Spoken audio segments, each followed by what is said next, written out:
Welcome to the Sports Angle on PRConnectionsRadio.com, the voice of new media. I'm your host, Ian Rakelli. NFL Week 2 action is this week. Is going to be a fantastic slate of games in the NFL. Week 1, we had Jay Will from Willie's Bar come on to the Sports Angle, talk about the 49ers losing to the Bears. It was fantastic to see. And you also have the MLB action. I also want to give a shout to Las Vegas Aviators for having the Sports Angle on PR Connections Radio go to their game on Wednesday. So at Tacoma, we had media out there. It was a fantastic game. So I wanted to give a shout out to Las Vegas Aviators for letting us do that amazing opportunity. MLB action, the postseason's getting closer and closer. Wild card races are heating up as it is. NBA and NHL is about 1 month away. It's going to be fantastic. But until those officially kick off, it is NFL season.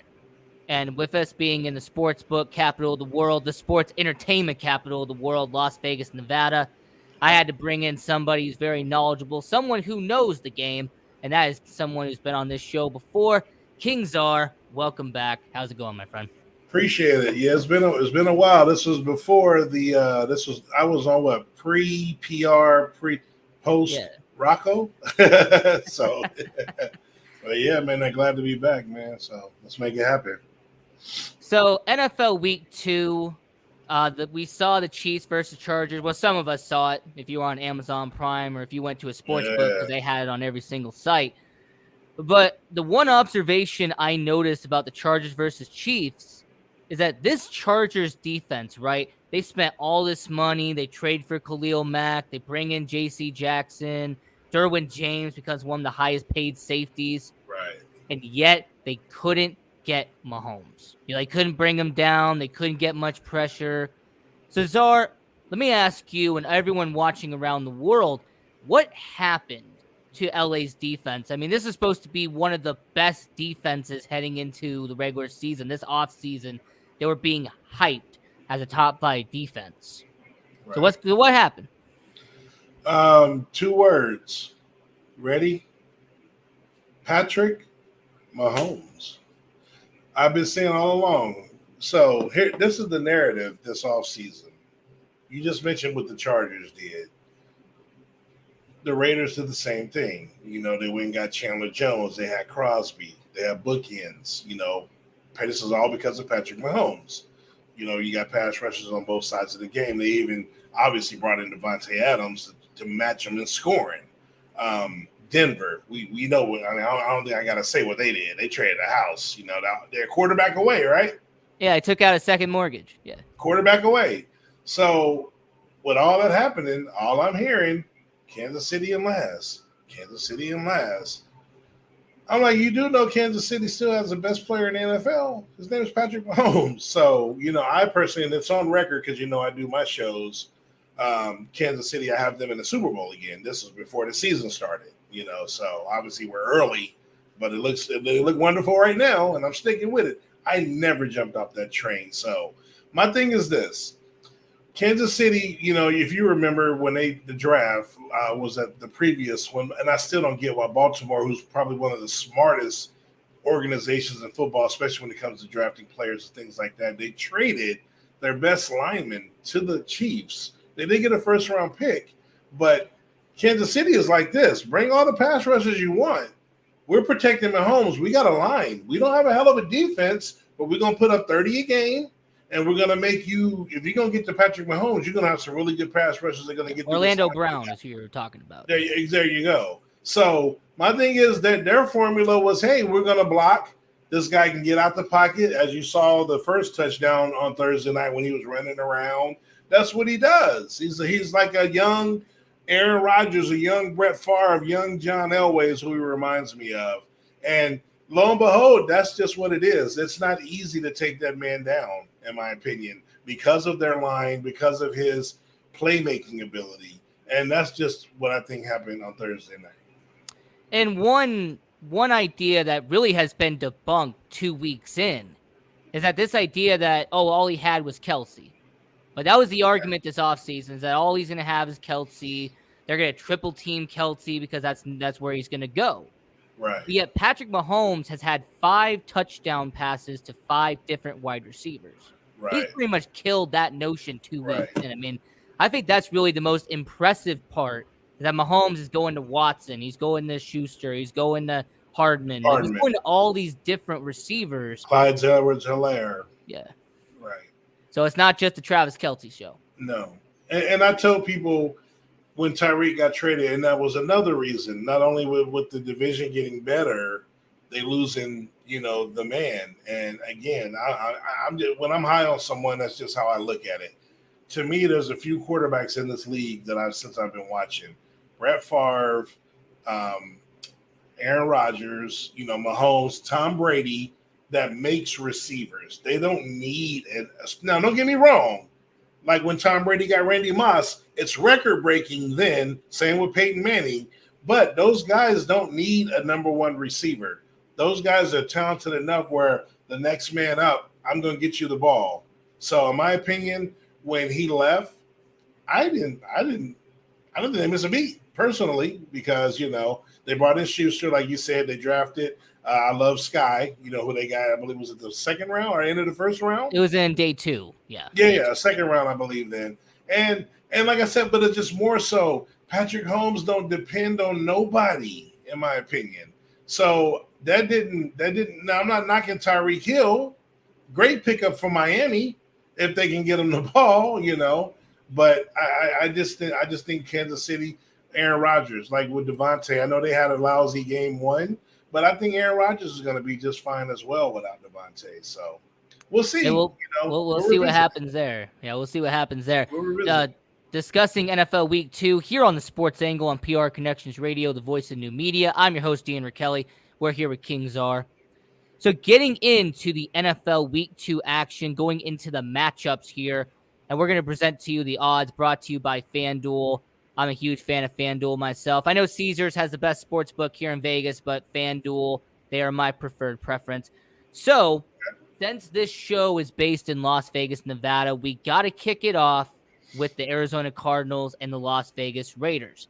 Right. Now, both of these teams had devastating losses last week. Cardinals, they got absolutely manhandled by the Kansas City Chiefs, and the Las Vegas Raiders absolutely got embarrassed by the LA Chargers. It should have been a better game, but they kept on turning over the ball.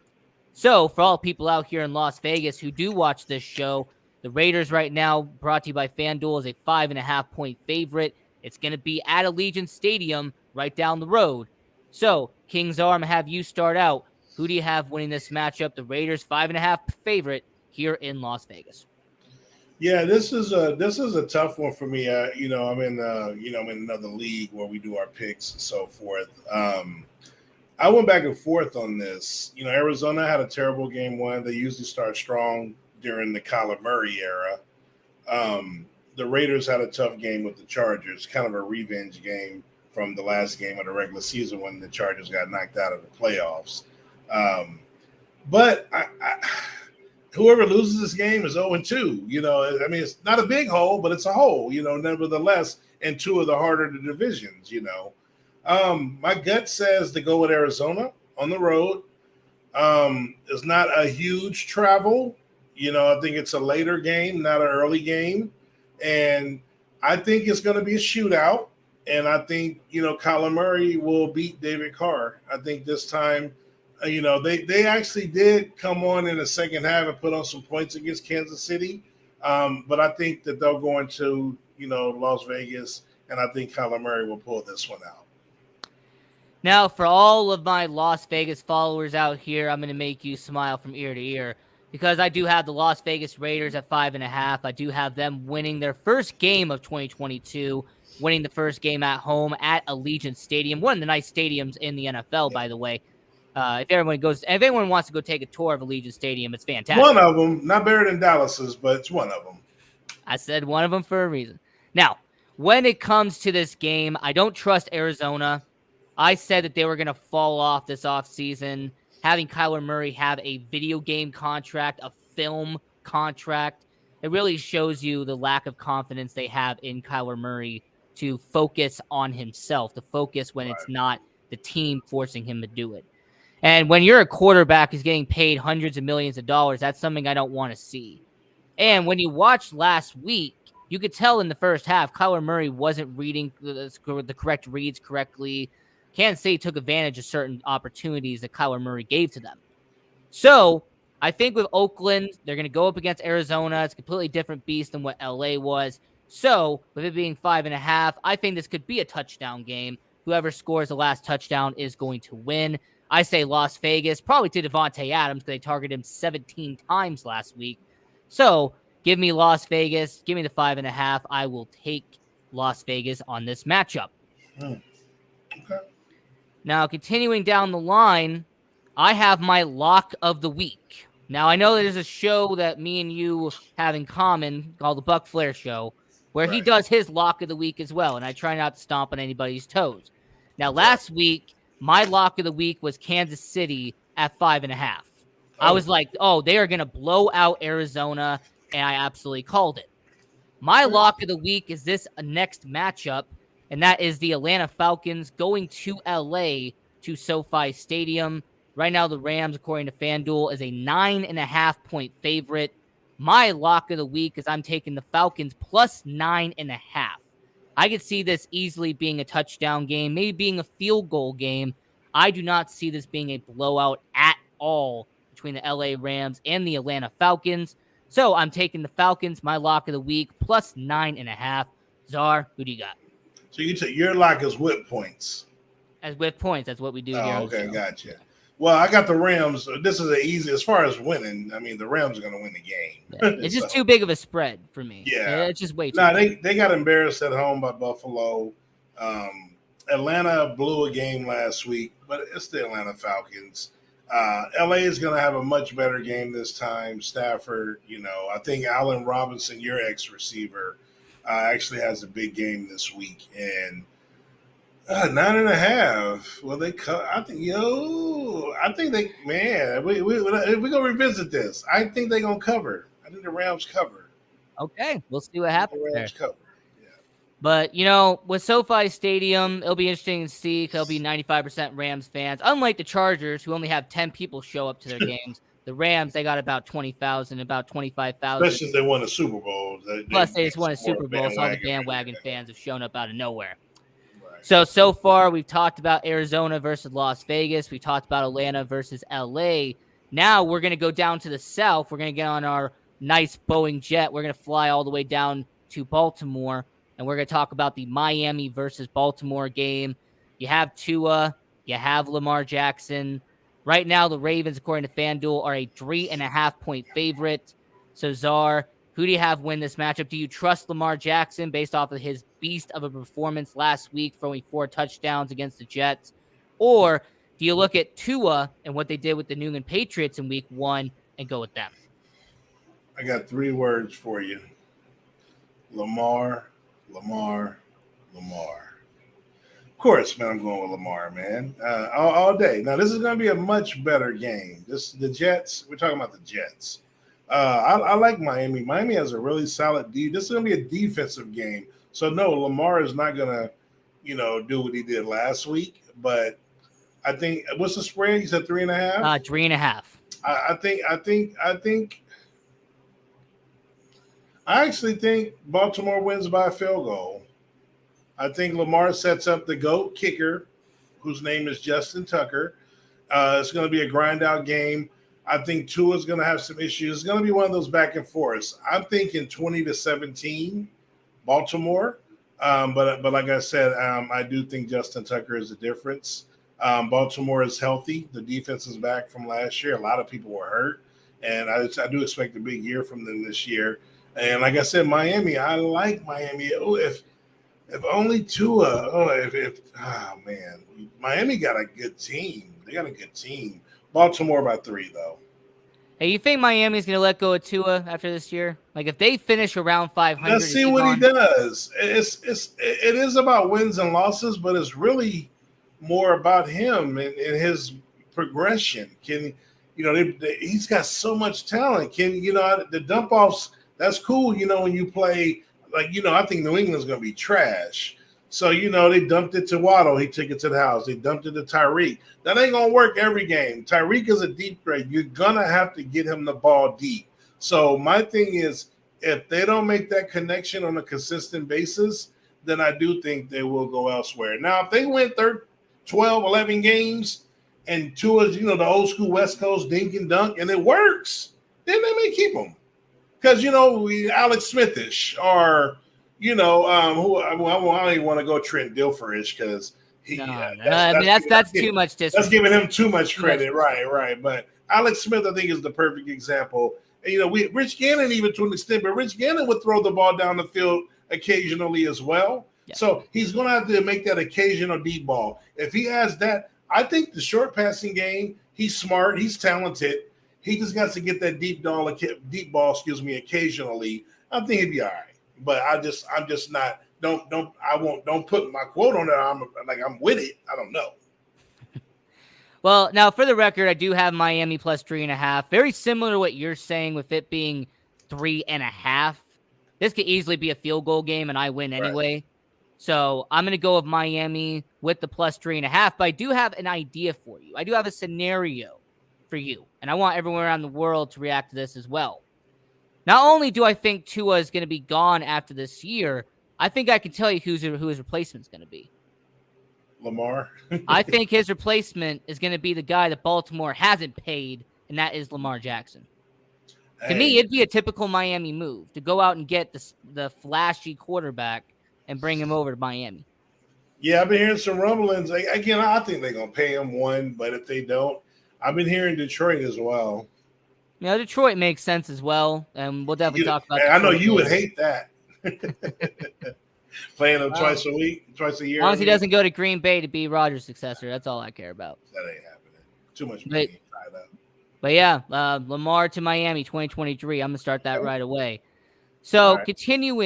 Continuing with the current matchups, we'll focus on the later games in a second. But focusing on the earlier games, now let's talk about a game that I have to watch. Unfortunately, I have to watch this game, and nobody is going to care about it at all. Baker Mayfield in Carolina is going to go up against Danny Dimes and New York Giants. I mean, you have the New Jersey Giants, as we call them here on the Sports Angle. They beat the Tennessee Titans in a really bad game. To be fair, nobody should have won that game. It was absolutely awful to watch. But right now, the New York Giants are a 1.5-point favorite, brought to you by FanDuel. So, Czar, this is pretty much a push at this point when it's 1.5. So, who do you have win this game? Do you have the Giants or do you have Carolina? I'm gonna go with the G-Men. They show character. Pulling out that win against a quality football team last week in Tennessee. I'm not a fan of Baker Mayfield, as people know. At home, I think the difference this year, and if he can stay healthy, is Saquon Barkley, who I think could be the best running back in the NFL. I'm also not sold on Danny Dimes as well, so I do think this will be a close ball game.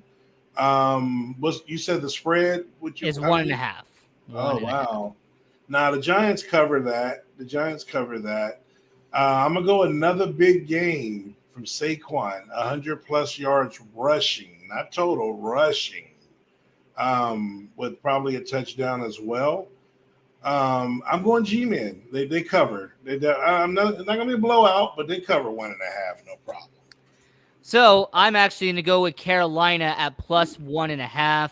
I have them winning by a field goal in this game, actually. I can see this being a very close game. You really have no quarterbacks who are going to stand out, so it's going to be a very sloppy, very sluggish game. You're going to have the running back shine in this. And I have Christian McCaffrey, the Stanford alum, the Pac-12 legend himself, Christian McCaffrey.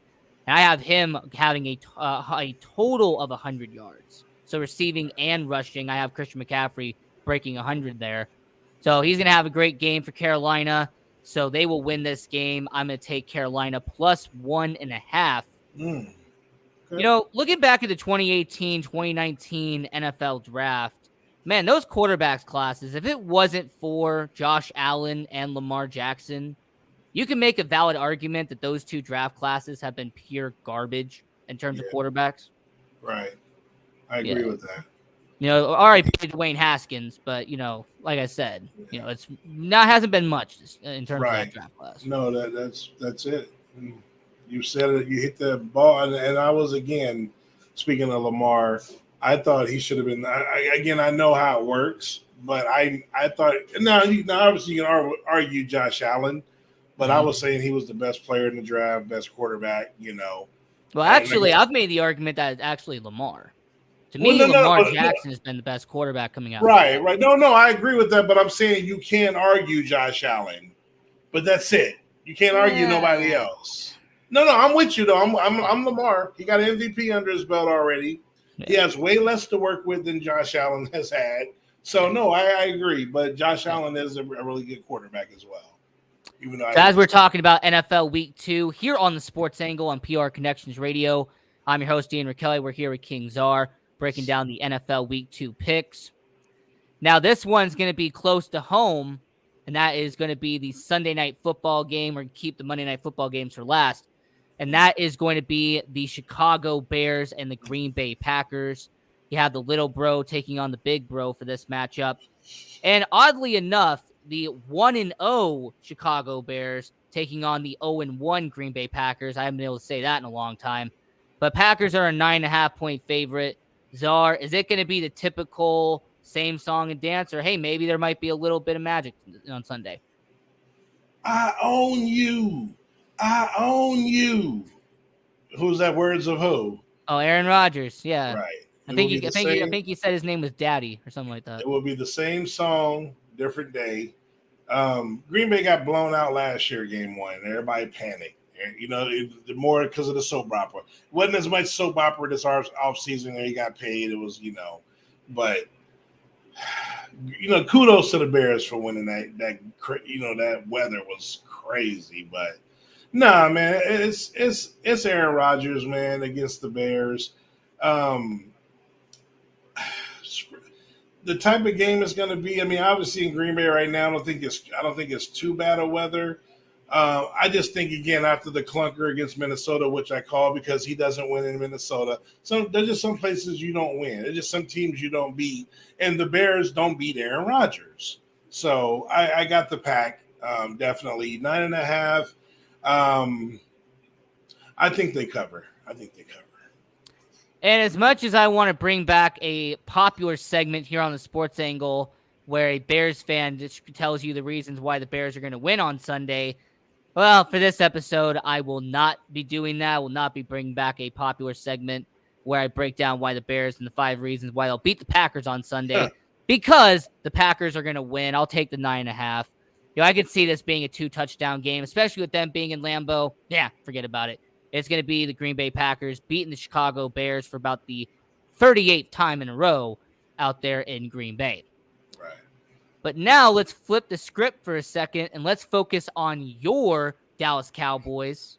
I'm not going to say Cowgirls like Jay Will did last week. But when it comes to the Dallas Cowboys, they're taking on Cincinnati Bengals. And the odds, by the way, shot up a lot when Dak Prescott was announced that he was going to be out for a while. Originally, it was 1.5 for Cincinnati. Now it's 7.5. So, Czar, who do you have win this game and why? Man, this is a tough one, because, both teams is, coming off, I wouldn't say bad losses. Well, I mean, we played Tampa Bay. We weren't really supposed to win that game. I mean, Cincinnati loses to Pittsburgh. Pittsburgh is Pittsburgh, even though when you try to count them out, they're probably has the best front office organization are right there. You got New England, obviously Kansas City, but Tomlin and his crew, man, I love those guys. Those guys are phenomenal. And even like last year, like they seem to just find a way as the players are getting older and just make the playoffs and just grind out wins. That's the St. Louis Cardinals of MLB. Right. However, the difference of the losses, well, like you said, we lose our quarterback. Burrow is still there. Terrible game. 4 interceptions, I believe he threw last week. I just don't know. Cooper Rush are coming in. I don't want to be a homer here, man. So I'm taking Cincinnati. I'm Cincinnati. Yeah, Cincinnati's gonna win this game. I mean, I hope I'm wrong, but I think it's gonna be a decent football game. And the only reason why I think it's gonna be a decent football game is because of Micah Parsons, Lawrence, and our defense. To be honest, Tampa Bay only scored a touchdown. Micah Parsons stopped two scores in the red zone with two sacks himself.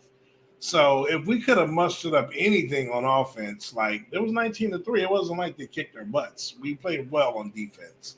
And I think we'll play well again on defense. We just got to watch out for that Chase monster, man. That dude is something else, man. But I'm going to go Bengals.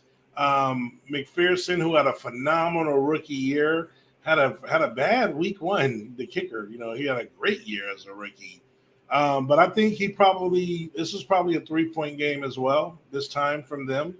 I'll say 23-20 Cincinnati. Okay.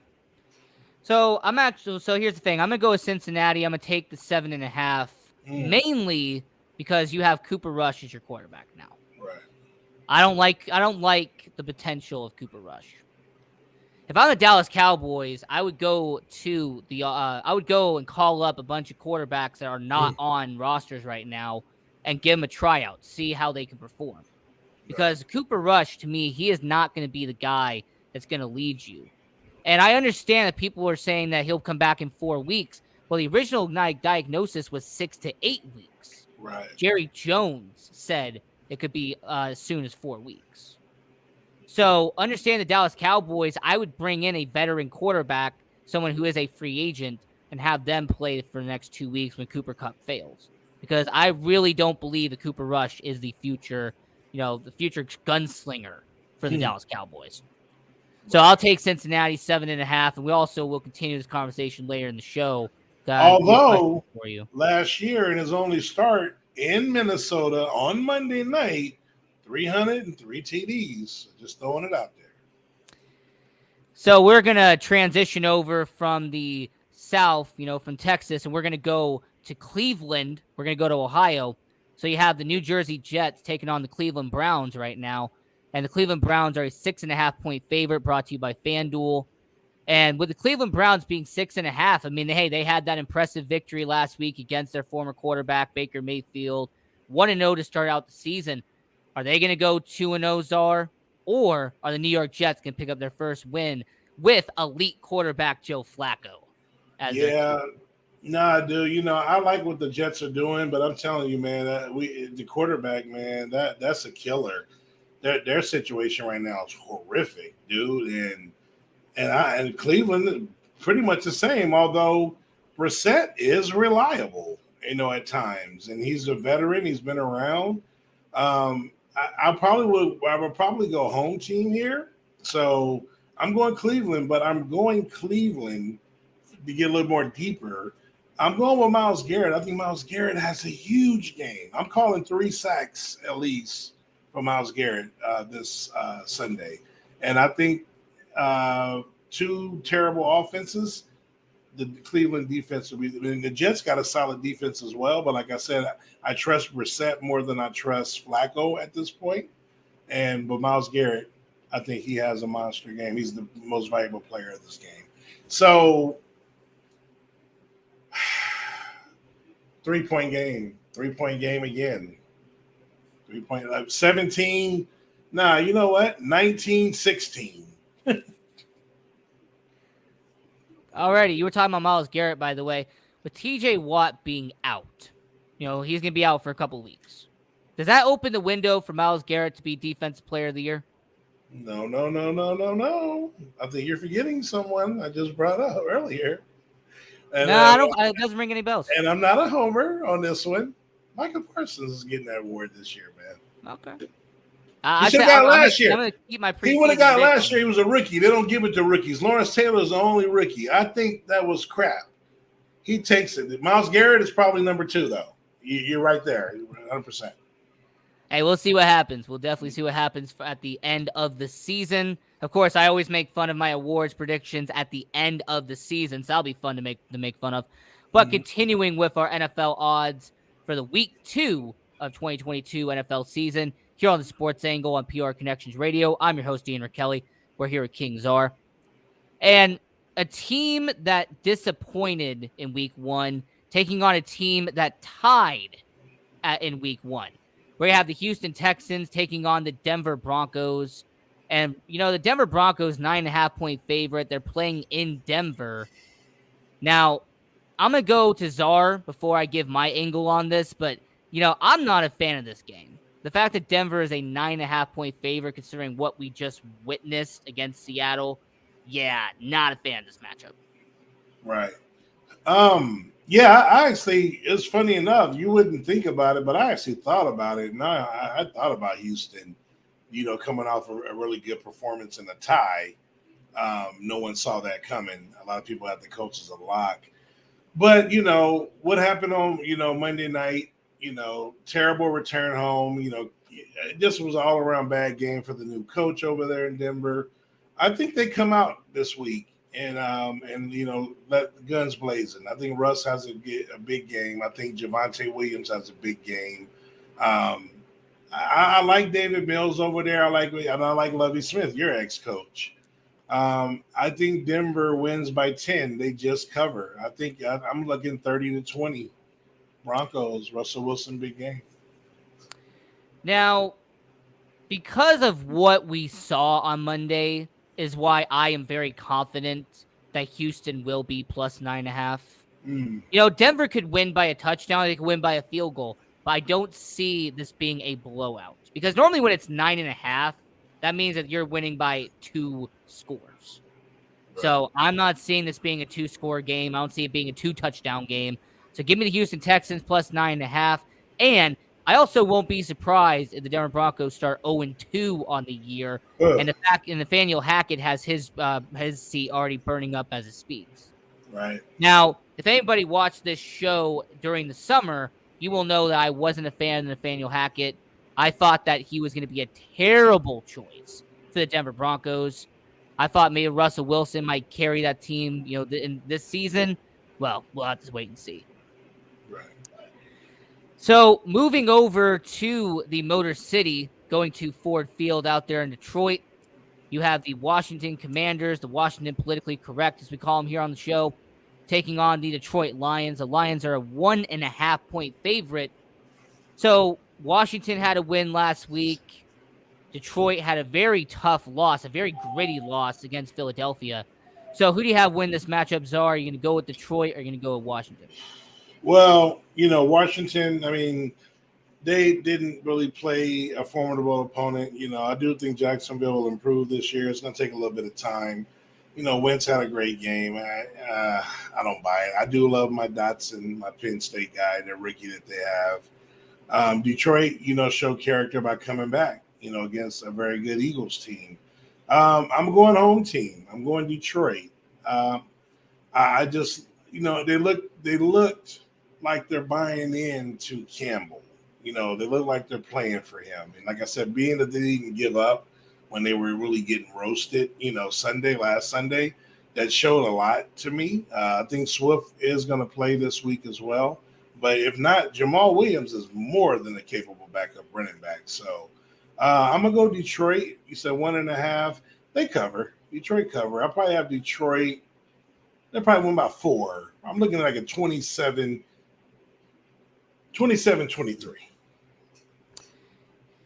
And rarely do I try to agree with the person I bring on the show, but I will for this one. Detroit 1.5. I will say they will cover.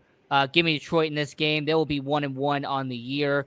Now, everybody's got to remember that I had them as a 7th seed in the NFC heading into 2022. I believe that the Detroit Lions had the ability to be a playoff team in 2022. Now,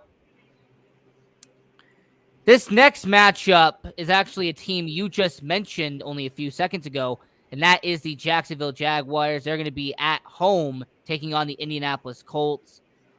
Now, as much as I'd love to say this is going to end in a tie, Czar, as much as I would love to see it end in a tie so it could be 0-2 for the Indianapolis Colts, somebody's probably going to win this game. Jacksonville is plus 3.5, Indianapolis minus 3.5. So, Czar, who do you have win this game? Yeah, this is a revenge game. Jacksonville knocked the Colts out of the playoffs last week of the season. No one saw it coming. That's why I thought they would build on. Like I said, and they came out week one, and they didn't really perform like I thought they would. But Indianapolis, tie. I have them win the division. I like them this year. I really do like them. Obviously, Jonathan Taylor's a beast, and they have a pretty good defense. They got a lot of pieces. It's really going to be what Matt Ryan has left. This should be an entertaining football game. I like the Colts. I'm actually going to go 31-28 Indianapolis. Nice, entertaining football game. So I'm going to take the Jaguars plus 3.5. I could see this being a field goal game. Unfortunately, they got rid of Rodrigo Blankenship. The classes have now finally been cut by the Indianapolis Colts. Yeah. But I could see this with Chase McLaughlin. I believe that's a kicker they brought in now for Indianapolis. So this could be a field goal game. First game in Indianapolis. He earns his stripes. He wins the game by a field goal. But that would still mean the Jaguars plus 3.5. So yeah. I will take Jacksonville plus 3.5.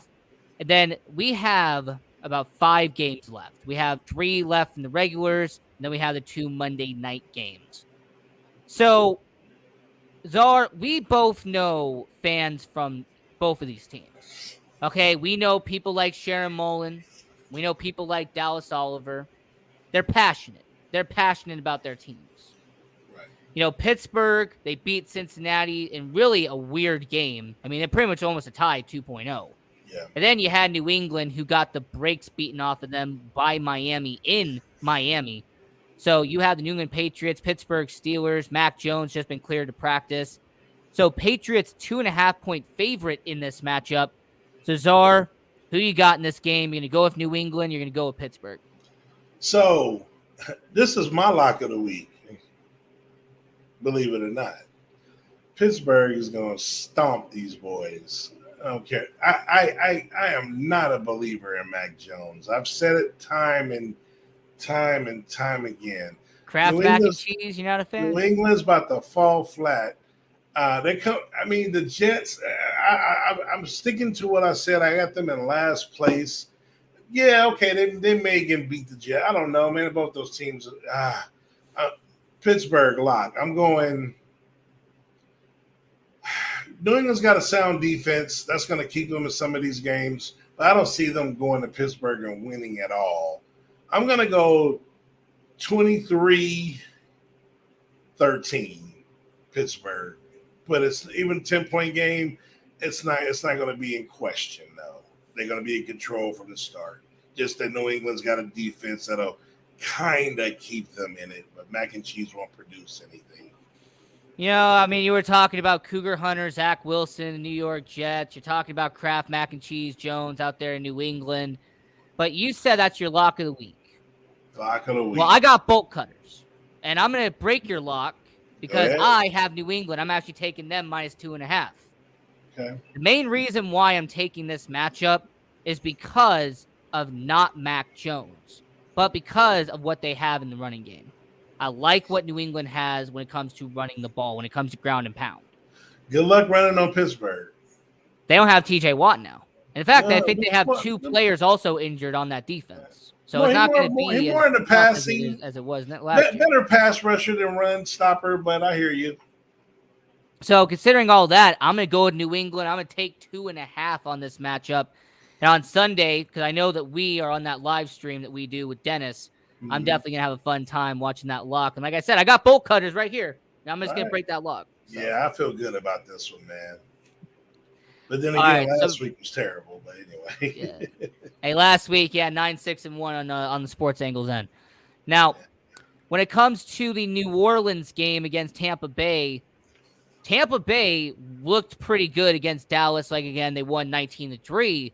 New Orleans had that comeback against the choking hazard of the Atlanta Falcons. And you have to consider that the New Orleans Saints have been a thorn in Tampa Bay's side ever since Tom Brady got there. So, thanks to FanDuel for this one, you have the Tampa Bay Buccaneers 2.5-point favorite heading into this game.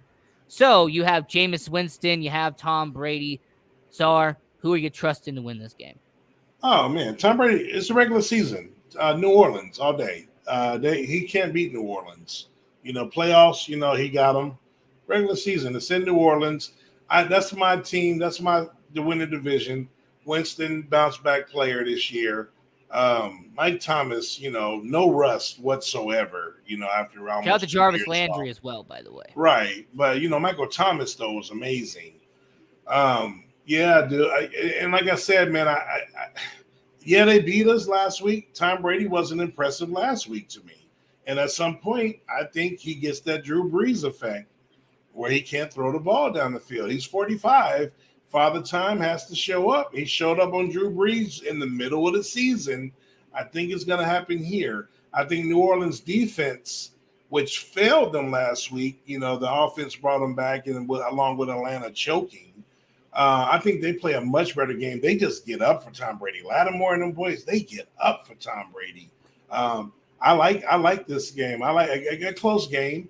You're not gonna blow out Tampa Bay. They did one time. I think 1 year with Breeze. I think they beat them 38-0. The first year Tom was there, and like I said, it's funny because Tom got them in the playoffs and won the Super Bowl. But I'm looking at two very good defenses. I'm looking at a 23-21 New Orleans. Will Lutz.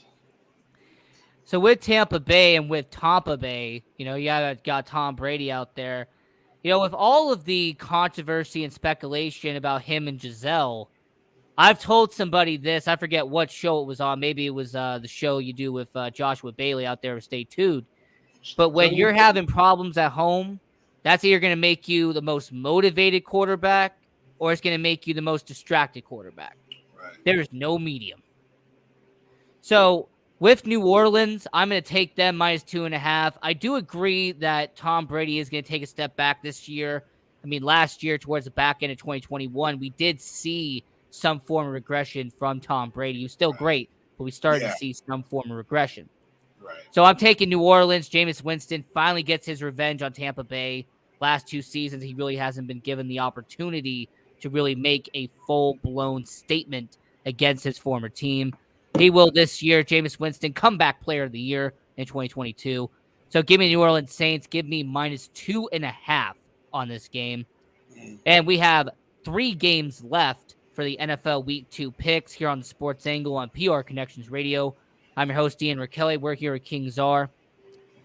And the Seattle Seahawks, San Francisco 49ers. Now, Czar, about a decade ago, this would have been on primetime television. All the spotlight, all the cameras would be on it. But now, a decade later, crickets. People in Seattle don't really care. San Francisco don't really care. The NFL world don't really care. However, people in Vegas care because San Francisco is a 9.5-point favorite taking on Geno Smith and Seattle. So, Czar, who do you got win this game? Is Trey Lance going to correct his mistakes against Chicago in week 1? Or is Geno Smith going to beat 2 teams he wasn't supposed to beat in back-to-back weeks? Yeah. Oh my goodness, Trey Lance. This what do you call it? This popular or this little sneaky MVP-ish prediction from some people. No, the kid is not ready, and you'll like this, and I'm sticking to this. When they made that trade with Miami to move up to number 3, the whole time I told everybody they getting Justin Fields. They're like, oh, it's going to be Mac Jones at one time because it was rumors. They went and watched him throw. And it was just all kind of – I said, there's no way because you don't have to go up to number 3 to get Mac Jones. Trey Lance, okay, maybe because of wild card. But to this day, Justin Fields should have been that pick. If Justin Fields is on the 49ers and that supporting cast, as a Cowboy fan, I'm so happy that didn't happen. And also remember that Justin Fields had 1 year to sit on the bench. He wouldn't look as bad as he did in Chicago. So right. No, that's what I'm saying. So, no, I'm mad that they held on to Jimmy G. I wanted him to go, so they had no answers and they couldn't fall back. So Jimmy G is going to be in this. I ain't saying Sunday, But sooner than later, Trey Lance is not ready. I don't know if he'll ever be ready. I'm not calling him a bust, but I don't see it. I'm jumping on the Geno train. Geno Smith, the crafty veteran who was at the Jets, didn't work out, and in my opinion, never really got a real shot at a starting quarterback position after that. Geno goes into San Francisco, inexperienced Trey Lance, outperforms him just as he outperformed Russell Wilson. Seattle goes in there, and they win that game 20-16, 4-point victory. So this is actually going to be a game I expect to be a blowout. I see Trey Lance showing that people that he actually can be a good quarterback. I mean, all week, it doesn't matter what network it's been on, Czar. Everyone is talking about, oh, how bad Trey Lance was. Oh, how bad he looked against Chicago. You're telling me that isn't fueling him right now? You're telling me that Trey Lance isn't hearing all that and just saying, okay, all right, I'm going to go out there and perform the best of my life. So I think with Trey Lance, I see this could easily be a 10-point game, maybe even a 14-point game. So I'm going to go with San Francisco. Give me the -9.5 because you're going to see a focused and a determined Trey Lance. He's going to beat Geno Smith and the Seattle Seahawks on Sunday. The 2 Monday Night Football games here on week 2 of the NFL season. You have the Buffalo Bills, according to FanDuel, 9.5-point favorite against the Tennessee Titans. And now to make fun of somebody that we know, is it going to be Tanny time and Ryan Tannehill and the Tennessee Titans? Or is it going to be Josh Allen, an MVP favorite out there in the Buffalo Bills? Yeah, kind of a revenge game here as well. Tennessee, after Henry got hurt, they actually went on a little tear with Tanny time, surprisingly. Not that his numbers were great, but with the combination of him managing great defense, back at running backs came in and performed. They actually beat Buffalo and they beat a few other teams. I think the Chiefs as well on the way to that number 1 seed, which they didn't do nothing with, which I called. But no, it's in Buffalo, man. I think Buffalo. I think they blow this team out. Tennessee blew that game. Sunday.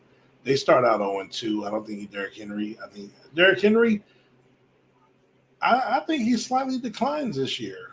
Honestly, are we going to start to see regression now? Yeah, and I'm liking Buffalo. I'm gonna go. Wow, it's tough. I'm gonna go 27-17, Buffalo. So I'm going to be around the same level. Josh Allen being MVP favorite is very expected considering what he's been doing out there in Buffalo. Josh Allen is going to put out a special performance out there against Tennessee in Buffalo. And with King Henry, he had a 5-year run. He had a 6-year run.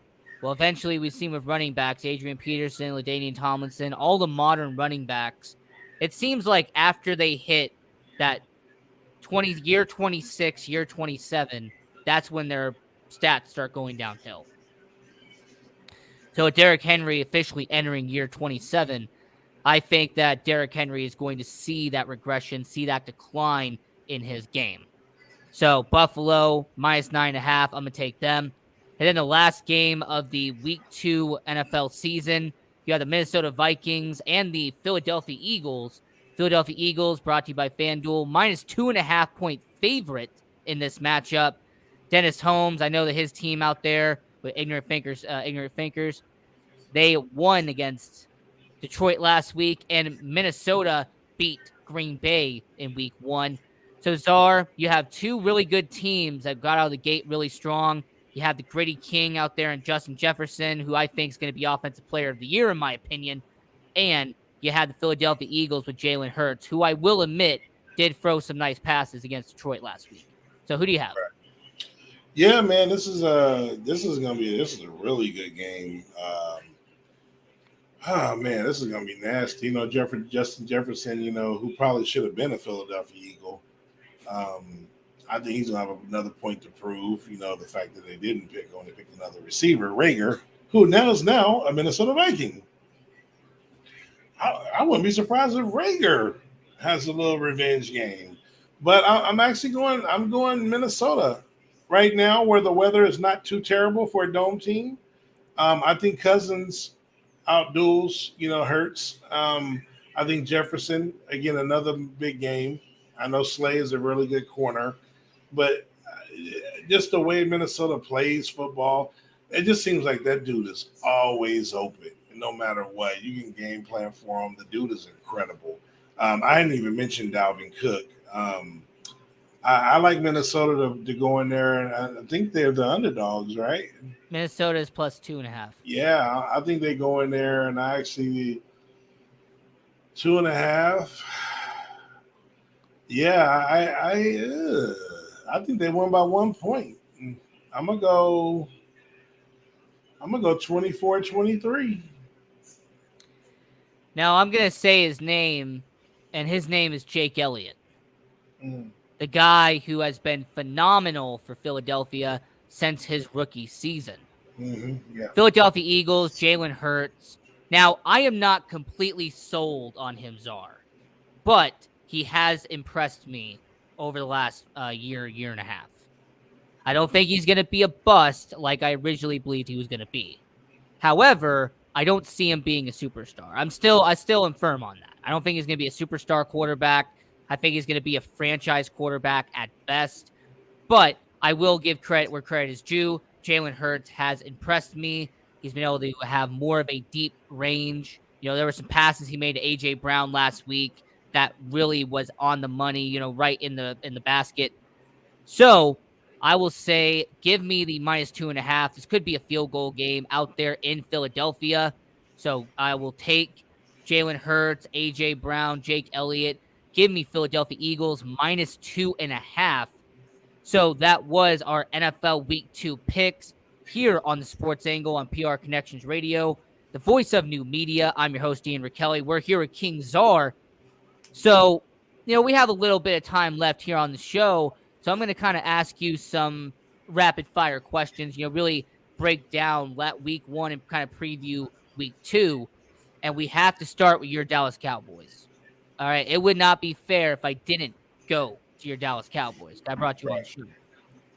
And look, when it comes to Dallas, Jerry Jones is trying to win a Super Bowl. He's been trying to do that for the last 20, 25 years. He's trying to retain the old glory of winning a Super Bowl. Do you ever, my question will be very simple. Is Jerry Jones the reason why Dallas hasn't won a Super Bowl in the last 25 years? Is he the Yeah, reason why they do not win? yeah. It's the Al Davis effect, unfortunately. And funny enough, they were very good friends. But as time goes on and on, as a Cowboy fan, I truly think that it's the same effect. Unfortunately, although even Al Davis, rest in RIP. Everybody was saying once he's gone, then we'll be fine. The Raiders really haven't done nothing even since he's died, passed away. So maybe it's not that, but so, but unlike Al Davis, who people have a lot of problems with. He never did some of the stuff that Jerry, even though Jerry has calmed down a bit, like he would go on the sidelines, he's always in the middle area. I think he's even more involved than what Al Davis was. And another big problem is a real coach won't go there because they're not going to be a yes man, which is why Parcells left, once he got a little bit of, working with Jones, same as Jimmy Johnson. And I know people get on McCarthy, and maybe he's not the best coach. He has won a Super Bowl, but he's a Cowboy. I'm sure he's a yes sir man to Jerry Jones. They had the clap on the sidelines for about a decade. So. Right. So I do believe that he is in the way. At least a percentage of it. So I do think that once he sells the team or whatever may happen, I think that would take a little bit of cloud off of us. Yeah. So my follow-up question would be, because, you did bring up Al Davis, so actually this will be a great segue. When Mark Davis took over, when it went from the bloodline down, it really felt like the Las Vegas Raiders kind of stopped doing what Al Davis was doing. Mark Davis isn't as hands-on as Right. Al Davis once was. Well, we all know about Stephen Jones. In fact, Stephen Jones is one of the main reasons why Johnny Manziel was not a Dallas Cowboy, why he wasn't drafted to be a Dallas Cowboy. And in fact, a lot of the times when I've seen interviews with Stephen Jones and when I've heard about Stephen Jones, it really feels like he isn't what Jerry Jones is. Like he's kind of going to be the opposite of what Right. Jerry is. Right. So to not sound cynical, not to sound harsh, but my follow-up question would be, if Jerry Jones passes away and Stephen Jones takes over, do you believe the Cowboys would start to improve and start to make changes to that organization? Like, for example, bringing in a general manager who's not named Jerry Jones. Right. Not only that, but bringing in an actual, head coach that they'll let run the team, a la, my thing is I never want a bad season, but Sean Payton is out there. Like, I really want that guy, but then in order to get him, we got to have a bad season, or at least, make the playoffs and lose in the first round, which, for us is a bad season, I guess. But yeah, no, I think Steven, I like him. I think he would be, like you kind of said, like on the Mark Davis aspect. I think he will, play his part, hire the GM, proper coaching, and run an organization how it's supposed to be ran from you where your position is at, and not dictating and being the King Arthur, per se, and so forth. So yeah. Yeah. I mean, I just remember that there was an organization that's very similar to what Jerry Jones was, and that was the Ford family out there in Detroit. The Ford family, they micromanaged everything. It really felt like as long as they were in power, the Detroit Lions were never going to be successful. I think Bobby Lane cursed the Detroit Lions on his way out to Pittsburgh, if I remember the story correctly. Right. Now, segueing over to Detroit, they had that tough loss in week 1. And for anybody who's been watching Hard Knocks, I highly recommend it. They've done the Hard Knocks for the Detroit Lions. Aiden Hutchinson is singing Michael Jackson. Jamal Williams is crying in the huddle. You're having all these inspirational quotes from Dan Campbell. And the more energy and the more passion I see from Dan Campbell, I'm not going to lie, he is becoming one of my favorite coaches to watch in the NFL. Like, he is so energetic and so hyperactive as a head coach. So, Czar and everyone watching around the world, I have them as a playoff contender in 2022. I believe in Dan Campbell, but what about you? Do you believe that Dan Campbell can turn the Detroit Lions around and make them a contender? Yeah, I mean, like I said, I'm not like some of you guys predicting playoffs and things for this season, but I definitely think they'll improve.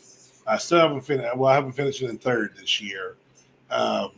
Probably 7 or 8 wins, which is obviously that's a very good improvement. So, yeah, I'll just go with that, and they'll definitely improve. Like I said, the team looks like they're playing for them. They're buying in. They're going to be have some success. Last year they lost a lot of close games, and I think this year they'll win some of those close games. And like I said, it'll equate to about 7 or 8 wins. I'm not going to go playoffs, but I do think they're on the right track. And speaking of teams that are on the right track, look, last night, Thursday Night Football Week 2 on Amazon Prime, Kansas City Chiefs, they did win that game against LA to kind of segue to what we were talking about in the beginning of the show. Well, there was some history that was made very recently involving Chiefs head coach Andy Reid. Now, Andy Reid has become the only head coach, and I didn't know this, Andy Reid has become the only head coach in NFL history to win 100 games for 2 different franchises. He's won 100 plus in Philadelphia, now 100 plus in Kansas City. So the question really needs to be said, Czar. Where would you rank Andy Reid among the greatest head coaches of all time? I mean, yeah, he's one of the better modern day coaches. Probably top 15. I mean, just kind of going off from the top of my head, you obviously got the likes of, You got the old schoolers, Lombardi. You got the Belichicks, who might be the GOAT. You got Parcells. You got, what's my guy, Bill Walsh. You got so many. You got Joe Gibbs. You got Tom Landry, my coach, as a Cowboy all-time great. Chuck Noll. I would probably after those main guys, I would put him in arguably in the same class as like a John Madden, in that next tier after like the top 10. So I think he would rank anywhere from 11 to 15. Sounds, and the same with Mike Tomlin as well. And getting back to the Las Vegas Raiders here on the Sports Angle on PR Connections Radio, we are at the top of the hour. I'm your host, Ian Kelly. We're here with King Czar. Las Vegas Raiders, they get Chandler Jones this offseason. They sign Max Crosby to this huge deal. Okay? The Raiders, they spent all this money on defense. Mark Davis, he bolstered them by getting Rocky Sin in a trade from the Indianapolis Colts. So the Las Vegas Raiders have a lot of expectations on their defense this year, but yet they did not sack Justin Herbert one time in their week 1 matchup. They didn't really get any pressure to him at all. So if you're Mark Davis, if you're Josh McDaniels, if you're Dave Ziegler, what is your expectations really for this defense in week 2, considering all the money you spent on Chandler Jones, Max Crosby, and everybody else? Yeah, I mean, again, San Diego, another team, great offensive line, drafted well, Slater over there, watching that blind side over there. Just this team, the way Herbert's not going to get sacked a lot, in my opinion. Neither is Patrick Mahomes.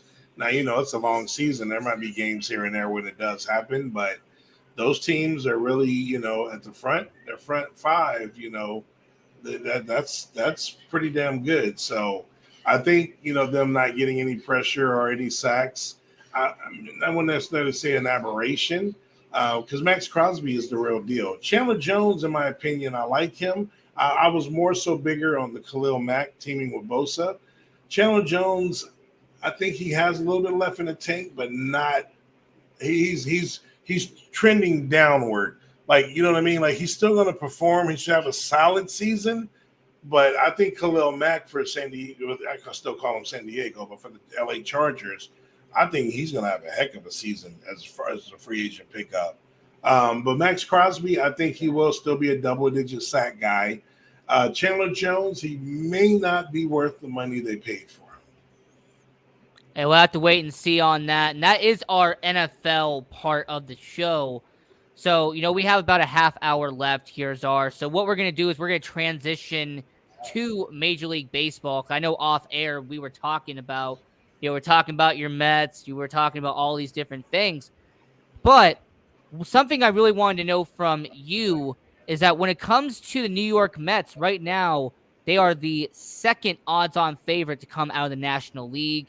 Right now, they are 5-1 odds to win the World Series. The Dodgers are 7-2, brought to you by FanDuel.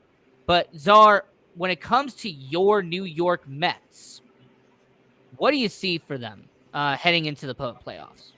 Well, we're at this part of the season where our schedule is pretty easy. We've had a really hard schedule, and obviously that says a lot, being that we won 90 games.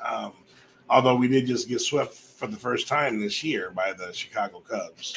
I kind of think sometimes you play down to your competition. It just happens in sports, in any sport. It happens. Looks like we're back on track. We beat Pittsburgh again.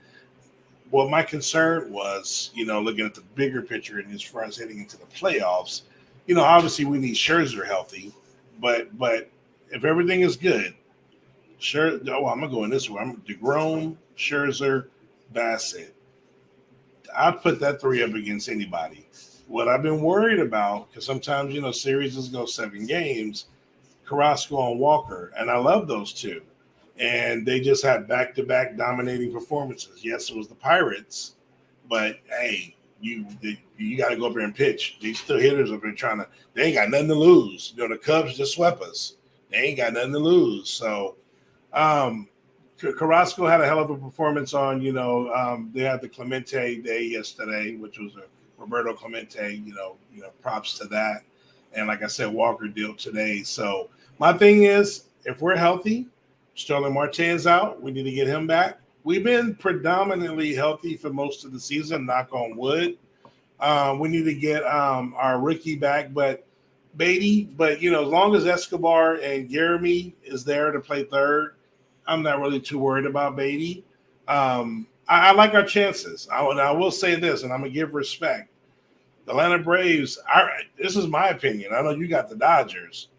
I'd rather play the Dodgers than the Braves. So the way it looks, if we can hold off the Braves or one game up, if they play Philly in the first round, win, then they will play the Dodgers. If I can get Atlanta and the Dodgers to go into that war, that's going to be a crazy series. Who would it be for you? Would it be St. Louis? And I'm going to say, not that I'm counting out St. Louis, but I just think, the Braves, they know us. The Dodgers are the Dodgers. Yeah, I would rather play St. Louis. So, not saying that we're going to dominate them, but I just feel that it's an easier matchup for us. I don't think their pitching is as great. They did get Flaherty back, who's a stud, but, he missed most of the season. I like our chances. So the Braves, Dodgers, probably a crazy 7-game series. And, let's say we get by St. Louis 5-6 games. We'll probably have our pitching lineup matched up how we want it versus Atlanta or LA. Sometimes when you go 7 games and you go into the next series, you don't have time. You're throwing your number 3 or 4 starter in game 1 sometimes because that's just the way it lines up. So I like our chances. I predicted Subway Series from day one. I'm going to stick to that because obviously why jump ship? They're both there. Yankees and the Mets are both there. So Yankees had a bad slump. They've been kind of getting out of it as well. I think it's actually good that you get these slumps out. We got swept because you want to go into the playoffs peaking. You don't want to just go in winning too early. So get that slump out. Last couple of weeks, go into the playoffs ready to roll. And, you're talking about the Yankees. And, at one point, they were the odds-on favorite to go to the World Series. They were the odds-on favorite to do what they're doing. But yet, when you look at the current odds, FanDuel, I use them all the time. The Astros are the odds-on favorite from the AL at 4-1. The Yankees are 5-1. Would that be a little bit concerning to you, Czar? I mean, like you said, the Subway Series. To me, I have Dodgers versus Yankees personally. But since you have the Subway Series, what about the Astros? How about those Stros? Now, funny enough, I actually said it would be kind of ironic that it could be the Mets and Astros because you got 2 managers, very well respected, very successful, but really have not won the big game. They get you there or they get you close.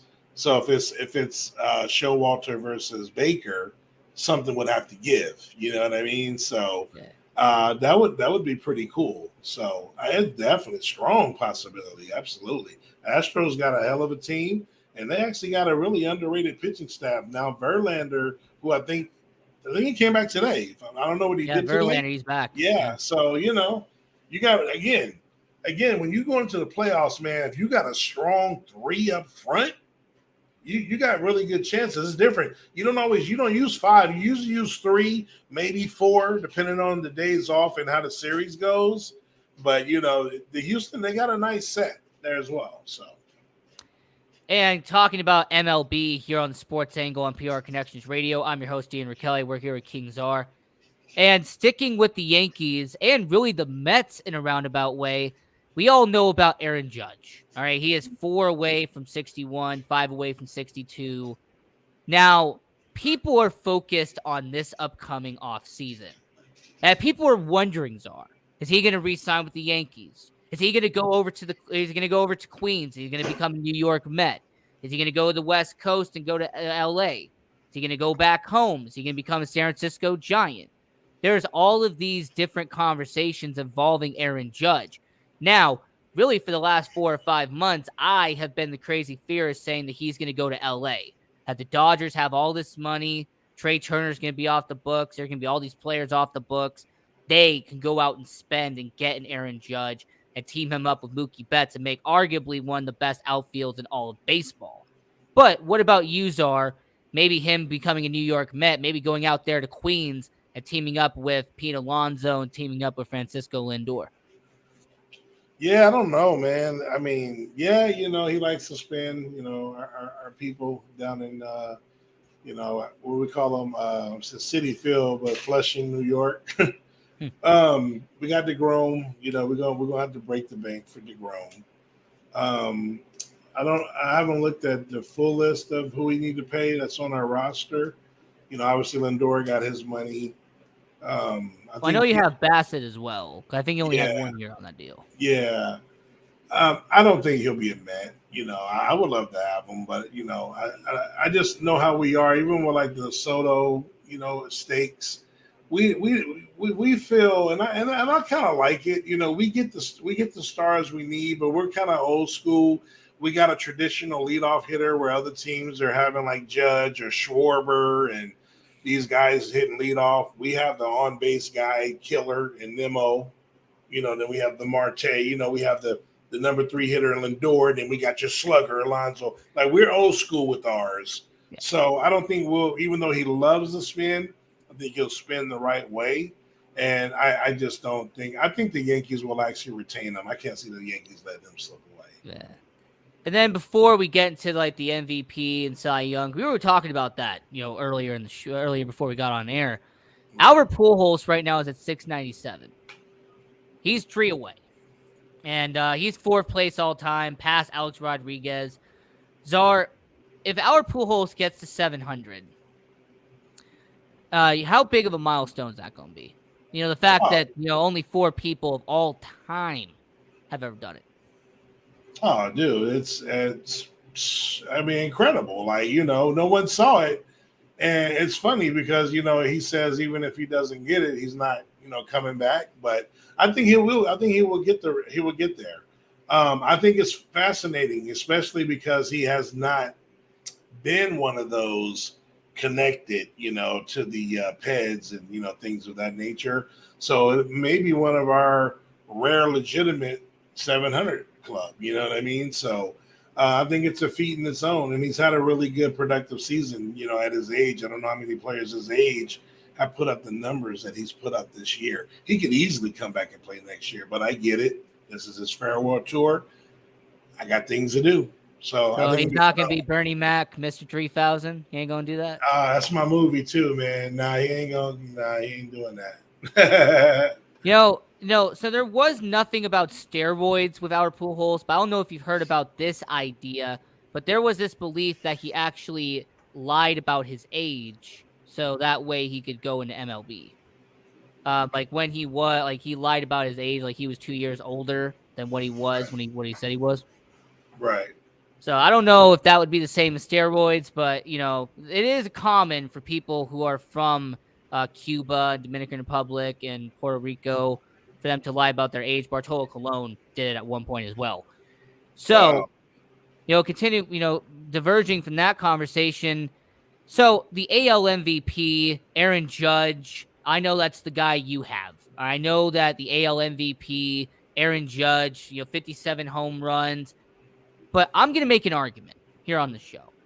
And I want to know what you believe about it. When you have a guy who has done something that has never been done before, when you have a player who is the only one in history to have 30 home runs and 10 wins in a single season, that's got to be MVP candidate worthy.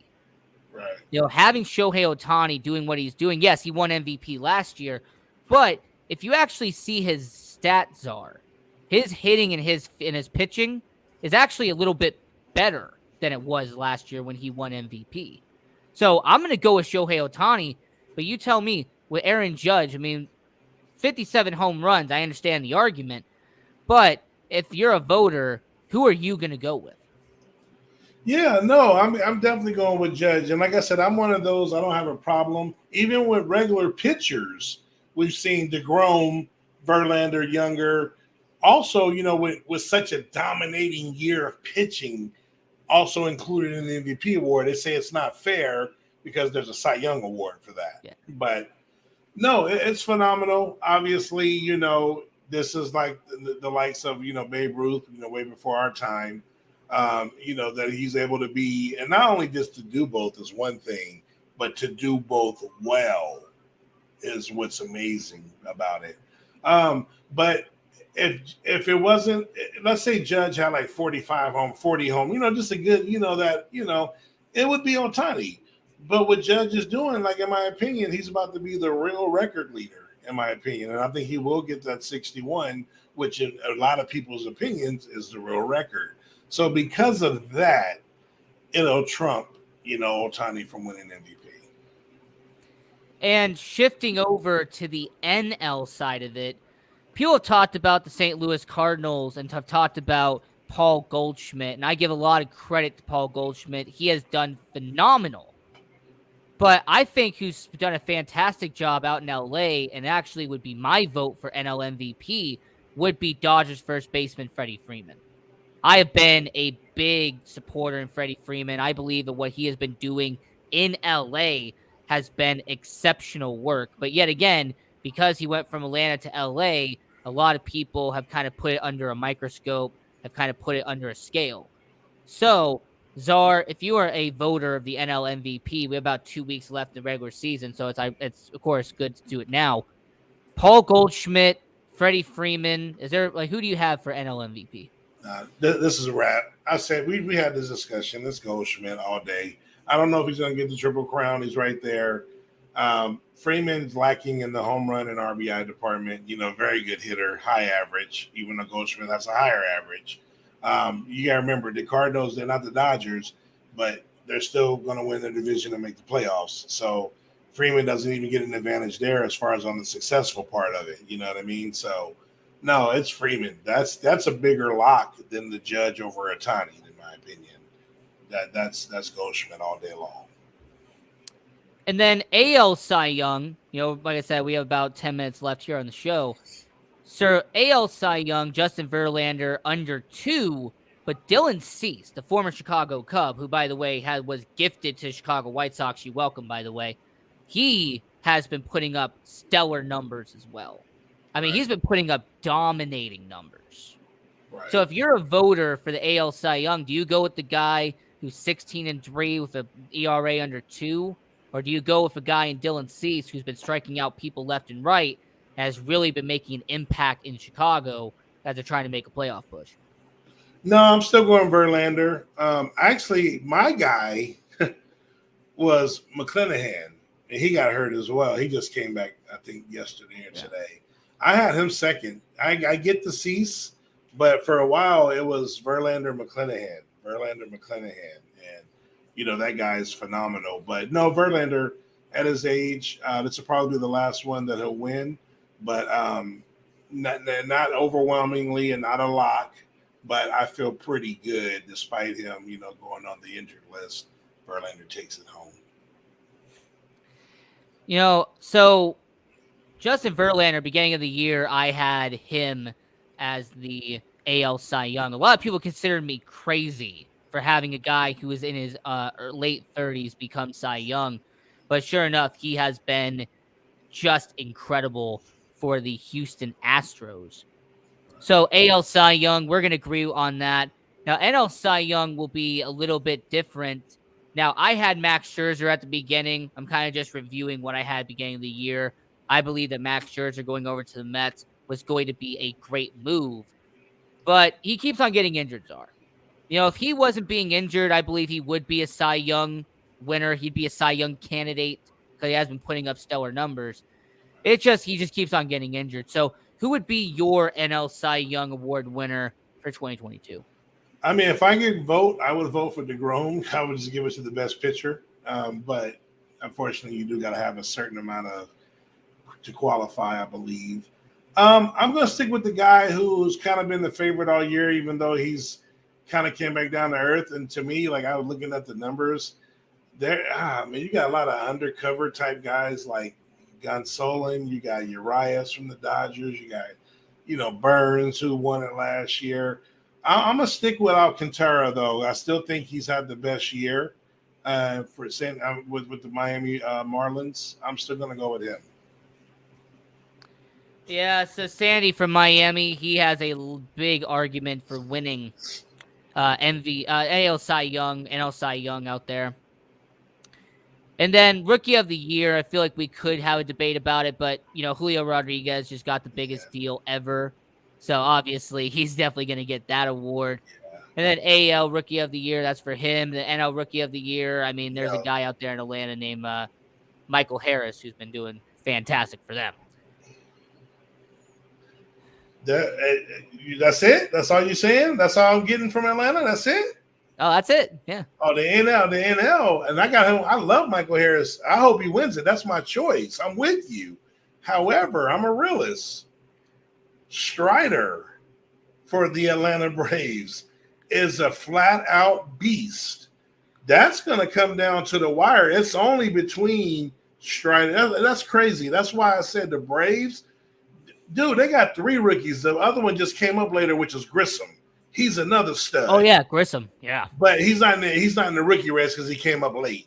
But Harris, Strider, I'm gonna go Harris, but that's gonna be like neck and neck in my opinion. Dude, and I'm a Mets fan. I hate saying this. Dude, they got all these young guys. It's killing me. But I'm gonna go Harris by just a smudge over Strider, who just broke, of all people, Maddox, Glavine, Smoltz, none of them did it. Struck out 16 people in a game. Like it's crazy. So he's been incredible. He has been. But I'm gonna go Harris with you. But I had to make sure to bring up Strider, give him his notoriety as well. NL East has done well at producing rookies, though. Over the last decade, the NL East has been a place to go. Right. So we have about 10 minutes left here on the show. We're a 90-minute show. So the NBA is about to kick off in a month, and Czar, we're big basketball fans. We could talk about, Kareem Abdul-Jabbar, Michael Jordan, LeBron James. We've done that debate so many times. To me, it's always going to be Kareem. To you, it's always going to be Michael Jordan. I understand that. That's never going to change. So let's talk about something that might change or something that could change, and that would be the NBA Finals heading into 2023. And the Boston Celtics right now are the odds-on favorite at 5-1. Now, FanDuel, I respect you. Of course, I use you all the time. But Czar, why are the Boston Celtics 5-1 odds? Why are they the odds-on favorite considering they lost in the NBA Finals? I don't know. Again, that stuff, those odds and stuff, it's fun to talk about, fun to debate. But in my opinion, they made the finals. I would consider them still a young team in their prime. Yes, they got Horford, pieces like that. They're a little bit, over their age or whatever the case may be. But, they had Brooklyn there. Brooklyn, obviously we know the story of what happened with them. I just think that they just feel when a team makes the finals, usually it's hard to win that first time you go. So then the next year you go and take it. It's kind of used to be a trend, especially back in the day.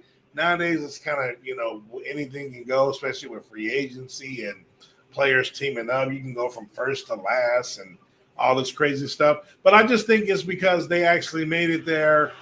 They didn't win, but okay, hey, they got there. So now they know what it feels like. Now they know what it tastes like. So now, out of the East, we're going to have them as the favorites. So only thing I can think of. I don't have that, but that's the only thing I can think of. And if you had to make a prediction, I use the odds because we're in the sportsbook capital of the world, Las Vegas, Nevada. And that's what I use to back up my arguments.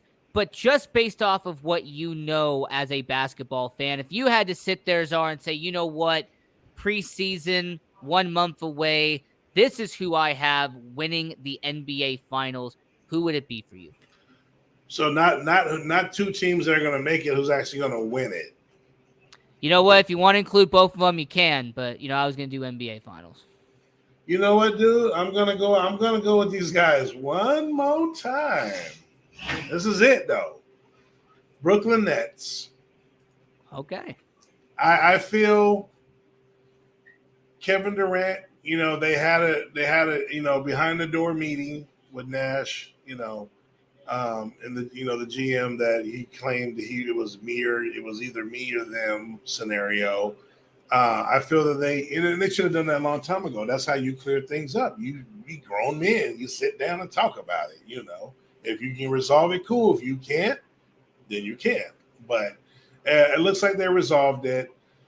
There is no more COVID where Kyrie has to play every other game. He can play every game now. And this is my prediction. Ben Simmons going to be a huge piece for the New Jersey Nets again, for the Brooklyn Nets. Probably the best perimeter defender in the game. I think he's going to come in. He's going to average probably 10 assists a game, just feeding Kevin, feeding Kyrie. And I like Brooklyn. I'm going with Brooklyn. So I'm going to stay on the east side of it because, yes, Boston's the odds-on favorite, but I'm going to toss them out. Milwaukee, Giannis is still there. They have a lot of the pieces left from when they won 2 years ago. Would be a respectable choice, but I'm going to move on from them. You pick Brooklyn. It's smart. It's solid. I'm going to move on from them. A team that I believe could actually win the NBA Finals, a team that I'm going to predict right now, is a team that's 18-1 odds, but I believe that they have a young center. They've got a solid backcourt, and they have a face of the franchise at small forward. I'm going to go with the Miami Heat, led by Jimmy Butler.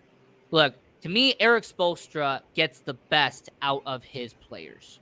Pat Riley, the management out there in Miami, they know how to win. They've done it a handful of times in the last decade and a half. The Miami Heat have a culture. And just like with Golden State, they have a culture of winning. So when you have an organization who knows how to win and they've been winning for a while, that makes your team better. So I'm going to go with the Miami Heat. That'd be my pick to win the NBA Finals for 2023. You do pick Brooklyn. Everyone around the world, you tell us who you have as the NBA Finals, who you have winning it in 2023. But, it actually is interesting because the WNBA, I'm just going to talk about this briefly. The WNBA, the Las Vegas Aces right now are in the WNBA Finals. Just want to give a quick shout out to them. And, I will admit that I really didn't pay much attention to the WNBA. I'll admit it. I really didn't. But since they've been here in Las Vegas, it's been a fantastic show. Going out there and seeing the best women in basketball. Wilson out here in Las Vegas, MVP. She's been incredible. Now, Czar, when it comes to WNBA, just very quickly, what is your thoughts on it? Because obviously here in Las Vegas, we see a lot of it now. But what's your opinion on it? No, I mean, I'm the same way. I can't say that I'm a diehard. Obviously, I support it, and I think it has picked up a lot. The second half of this season, the games I have watched here and there, I've saw a lot of good quality basketball. I do think the Aces will win it all. I was always a fan. Skylar Diggins is my favorite WNBA player. I just always liked her. Candace, Parker is a beast. Candace Parker, yeah. Taurasi I follow. I think she's the GOAT of female basketball, in my opinion. So, they got some redeeming qualities, and, it's a sport of basketball. It's just, it's hard because, it is women's, obviously the difference of men's sports, women's, just the build of men and how we are, with the, NBA, men high flying and dunking and all this crazy stuff. These women are dunking now. No, they ain't jumping from the free throw line or nothing like that. But, they're slowly, the dunking is kind of becoming the norm for certain women. Before, I forgot who the first woman was that dunked. But you see it in games. Lisa Leslie, maybe? Maybe. I think Candace Parker dunked in the high school dunk contest. Yeah. I know Brittany Griner did. I know. Yeah.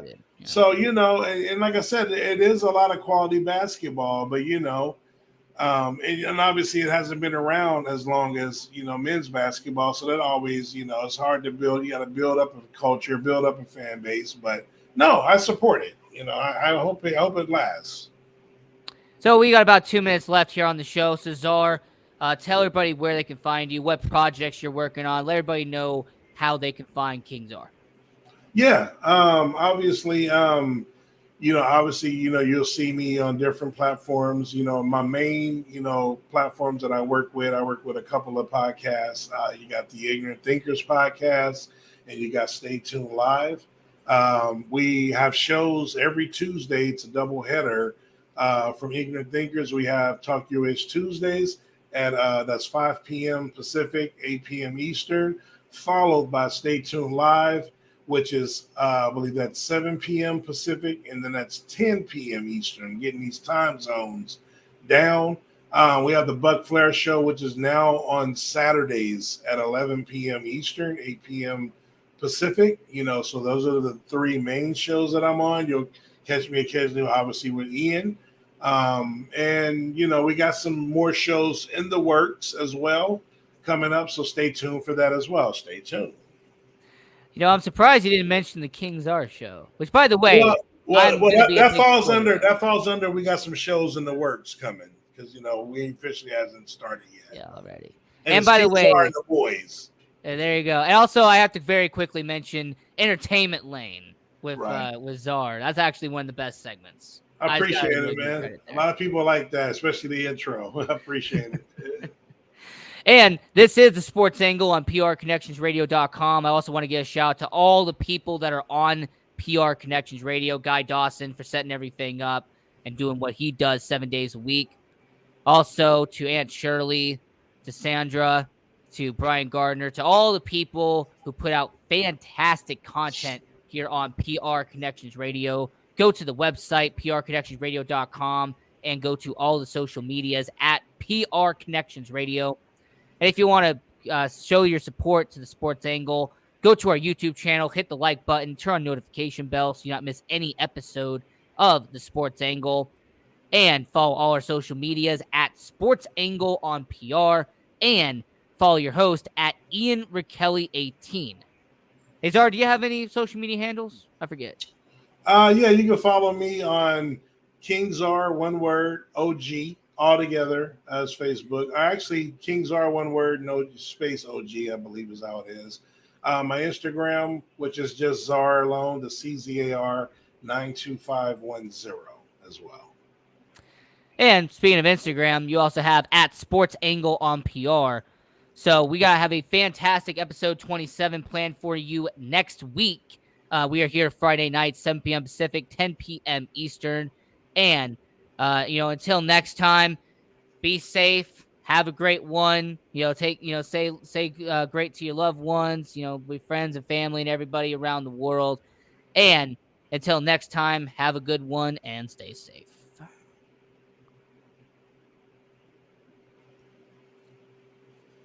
All right, man. Good. Yeah, I missed the theme music. Dun, dun. We got the one we used to have. Like caveman music walking in. Dun, dun. Yeah. Oh, man. Yeah, good show, man. I got hungry now. With CJ's practice and all that. Oh, man.